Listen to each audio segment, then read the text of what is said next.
बिस्मिल्लाहिर्रहमानिर्रहीम। Abnormal labour की हम लोग बात स्टार्ट करते हैं। एबनॉर्मल लेबर जो है सबसे पहले हमें पता होना चाहिए कि होती क्या है। एबनॉर्मल लेबर का हमें पता होगा तो हम आगे जाके जो है उसकी मैनेजमेंट कर सकेंगे। तो सबसे पहले हम लोग देखते हैं कि what is an abnormal labour. Labour को हम लोग एबनॉर्मल बोल सकते हैं जब हमारे पास दो तरह के मसले हो जाएँ। अब वो तरह के क्या मसले हो सकते हैं? या तो ये मसला हो सकता है कि आपके पास जो प्रोग्रेस है लेबर का वो पुअर हो चुका है, पुअर प्रोग्रेस हो चुका है, यानी कि जिस तरह से उसको प्रोसीड करना चाहिए उस तरह से लेबर प्रोसीड नहीं करी। या फिर ये हो रहा है कि जो फीटस है हमारा वो अब हमारे पास कॉम्प्रोमाइज़ हो गया, ठीक है। या पुअर प्रोग्रेस या जब फीटल कॉम्प्रोमाइज़ हो जाए तो हम कहते हैं कि जो लेबर है वो एबनॉर्मल है।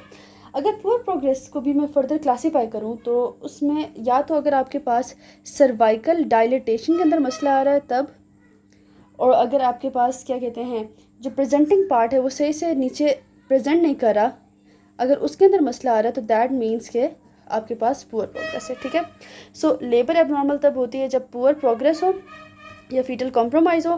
पुअर प्रोग्रेस में भी फर्दर अगर आपके पास क्या है सर्वाइकल डायलिटेशन के अंदर मसला आ रहा हो या फिर जो प्रेजेंटिंग पार्ट है उसका डिसेंट सही ना हो रहा हो तो इसको हम कहते हैं कि जो लेबर है वो एबनॉर्मल है, ठीक है। अच्छा, अब जो है यूजुअल जो एक नॉर्मल लेबर होती है उसका जो प्रोग्रेस होता है वो बेसिकली तीन चीज़ों पर डिपेंडेंट होता है, ठीक है। उसको हम लोग कहते हैं 3 P's। अभी 3 P's क्या होती हैं? ये आपके पास होती है जी पावर, पैसेज एंड पैसेंजर।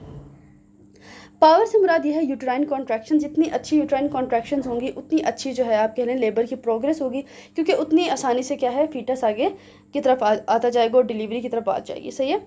और पैसेज, पैसेज में क्या होता है आपके पास मैटरनल पेल्विस आ जाती है, सर्वाइकल पोर्शन आ जाता है, विजाइनल डायलिटेशन, यानी कि वो सारा पैसेज जो कि फीटस ने कवर करते हुए बाहर डिलीवर होना है उस पर भी जो है आपकी प्रोग्रेस डिपेंड करती है, ठीक है।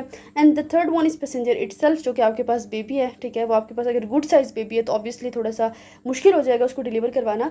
तो इस तरह से जो पैसेंजर यानी बेबी है उसका भी साइज़ और उसकी जो अपनी क्या कहते हैं उसकी जो अपनी इंपॉर्टेंस है वो काफ़ी ज़्यादा है प्रोग्रेस ऑफ लेबर के अंदर, ठीक है। सो एक नॉर्मल प्रोग्रेस के अंदर ये 3 P's जो हैं होने चाहिए, नॉर्मल होने चाहिए। अगर इन तीनों में से किसी एक में भी मसला आएगा तो लेबर जो है वो नॉर्मली प्रोग्रेस उसकी नहीं हो पाएगी। अच्छा, अब जो है हम लोग ज़रा देख लेते हैं कि किस तरह से जो है लेबर एबनॉर्मल हो सकती है। हम दो तरह की बेसिकली स्टेजेस की बात करेंगे। एक होती है जो आपके पास फर्स्ट स्टेज है, ठीक है, और एक जो आपके पास सेकंड स्टेज है। थर्ड स्टेज की हम इसलिए नहीं बात करेंगे क्योंकि थर्ड स्टेज में बेबी नहीं बल्कि प्लेसेंटा डिलीवर होता है। So first and second stage के अंदर ही अगर कोई मसले आएंगे तो दैट मीन्स के लेबर एबनॉर्मल है या फिर स्लो है। अच्छा, अब फर्स्ट स्टेज के अंदर हमें पता है फर्दर दो आपके पास क्या कहते हैं फेजेस या स्टेजेस होती हैं। एक होती है आपके पास लेटेंट स्टेज या लेटेंट फेज, दूसरा आपके पास होता है इसमें एक्टिव फेज।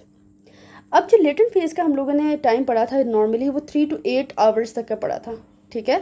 और जो मल्टीपेरस होते हैं यानी कि जो पहले से भी मतलब अभी से पहले भी कई दफ़ा डिलीवर कर चुके होते हैं मल्टीपेरस फीमेल्स जो होती हैं, उनके अंदर ये टाइम जो है ना 3 to 8 आवर्स का जो है ये भी समझें कि कम होता है। मतलब कि ये तो एक एवरेज मैंने बताया ना, मल्टीपेरस में इससे भी जल्दी हो सकता है। अब प्रोलॉन्ग हम तब कहते हैं जब हमारे पास 8 आवर्स से भी ज़्यादा आप लोग कह लेंगे लेटेंट फेज चली जाए, यानी कि एक नॉर्मल टाइम पीरियड के अंदर लेटेंट फेज जो है वो कंप्लीट नहीं हो रहा। So that means it's a prolonged latent phase. अच्छा, अब क्या होता है बेसिकली यूजुअली ये प्राइमरी पेरस फीमेल्स यानी कि आप कह लें जो फर्स्ट टाइम जो प्रेग्नेंट हैं उनके अंदर ये ज़्यादा कॉमन होता है। और इसकी क्या रीज़न्स हो सकती हैं? इसके मल्टीपल रीज़न्स हो सकती हैं। एक तो ये रीज़न हो सकती है कि अगर आप आर्टिफिशियली जो है ना मेम्ब्रेन्स को रप्चर कर देते हो जिसको आप ARM कहते हो, उस वजह से भी हो सकता है। या अगर आप खुद से इंडक्शन करवाते हो, ऑक्सीटोसिन देते हो, तो इन दोनों केसेस में भी ना ऐसे होता है कि लेबर जो है वो एबनॉर्मल हो जाती है, बहुत स्लो हो जाती है, फिर आपको क्या करनी पड़ती है, C-सेक्शन की तरफ जाना पड़ता है। अब हम लोग देख लेते हैं कि active stage of first stage of labour में किस तरह से मसले होंगे तो वो एबनॉर्मल हो जाएगी लेबर, वो प्रोग्रेस जो है वो स्लो हो जाएगी। सो एक्टिव को ना हम लोग फर्दर डिवाइड करते हैं कि एक्टिव फेज के अंदर प्राइमरी अरेस्ट भी हो सकता है, ठीक है, और जो है उसके अंदर सेकेंडरी अरेस्ट भी हो सकता है, ठीक है। प्राइमरी अरेस्ट में क्या होता है? प्राइमरी अरेस्ट में बेसिकली ये होता है कि जो एक्टिव स्टेज होती है ना फर्स्ट स्टेज ऑफ लेबर की, उसका जो शुरू वाला पार्ट होता है उसके अंदर मसले आ रहे होते हैं। किस तरह से मसले आ रहे होते हैं कि एक्टिव स्टेज जो होती है फर्स्ट स्टेज ऑफ लेबर की उसके अंदर less than 2 centimetre cervical dilatation नहीं हो पाती इवन इन द 4 आवर्स, ठीक है। नॉर्मली क्या होना चाहिए? नॉर्मली जो है 1 सेंटीमीटर पर आवर के हिसाब से सर्वाइकल डायलिटेशन होनी चाहिए, लेकिन अगर 2 सेंटीमीटर से भी कम डायलेट हो रहा है और 4 आवर्स के अंदर भी इतना डायलेट नहीं हो रहा तो दैट मीन्स के आपके पास प्राइमरी अरेस्ट है, नॉर्मली जो 1 सेंटीमीटर पर आवर के हिसाब से होना चाहिए था, अब 2 सेंटीमीटर 4 आवर्स में भी डायलेट नहीं कर रहा। सही है, so it is called primary arrest. ठीक है, इसकी क्या रीजन होती है हम आगे जाके देख लेते हैं। पहले हम देख लेते हैं व्हाट इज़ सेकेंडरी अरेस्ट।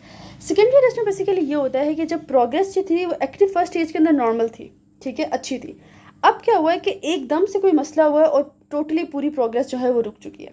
यानी कि 7 सेंटीमीटर डायलेट जब हो चुका है सर्विक्स, तो उसके बाद जो है ना एकदम से कोई मसला हुआ है और हमारे पास जो डायलिटेशन है वो रुक गई है। ठीक है, so this is called secondary arrest. शुरू में हमारे पास प्रोग्रेस अच्छी जा रही थी, लेकिन जब 7 सेंटीमीटर्स अचीव हुई है डायलिटेशन, उसके बाद क्या हुआ है कि कम्प्लीटली जो है सर्वाइकल डायलिटेशन रुक चुकी है। So this is called secondary arrest. तो ये दोनों हमारे पास एक्टिव स्टेजेस की अरेस्ट हैं। अब इनके रीजंस हम देख लेते हैं। इनके मल्टीपल रीजंस हो सकती हैं। एक तो आपके पास आ सकती है जी सेफेलोपेल्विक डिस्प्रोपोर्शन।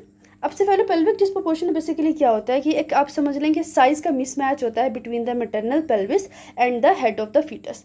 ठीक है, जब आपके पास दोनों एक दूसरे के साथ कॉरेस्पॉन्ड नहीं करते दोनों के साइजेस, तो विजाइनल डिलीवरी काफ़ी मुश्किल हो जाती है। सही है, सो लेबर एबनॉर्मल हो जाती है। ये हो सकती है रीज़न। इसके अलावा हमारे पास मेल पोजीशन हो सकती है फीटस की। इसके अलावा मेल प्रेजेंटेशन हो सकती है फीटस की। अगर सिफेलिक की जगह कह लें उसका मतलब अगर ब्रीच है बच्चा, ठीक है, तो अगर हेड के अलावा कोई और प्रेजेंटिंग पार्ट है, मेल प्रेजेंटेशन है, तो वो भी इसकी रीज़न हो सकती है। ठीक है, सो ये हम लोगों ने सारी चीज़ें देख ली।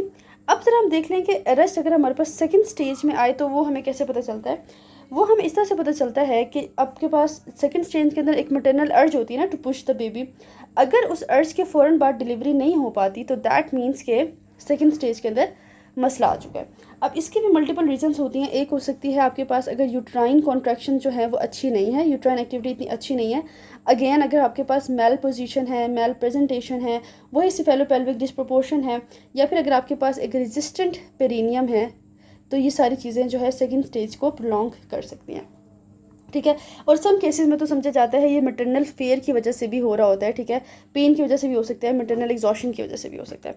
So first and second stage के अंदर जो एबनॉर्मेलिटीज़ है हम लोगों ने उसको डिस्कस कर लिया है, जिसको हम लोगों ने एबनॉर्मल लेबर के नाम से लेबल किया था। तो अब जो उसकी मैनेजमेंट है वो हम लोग देखते हैं नेक्स्ट वीडियो से।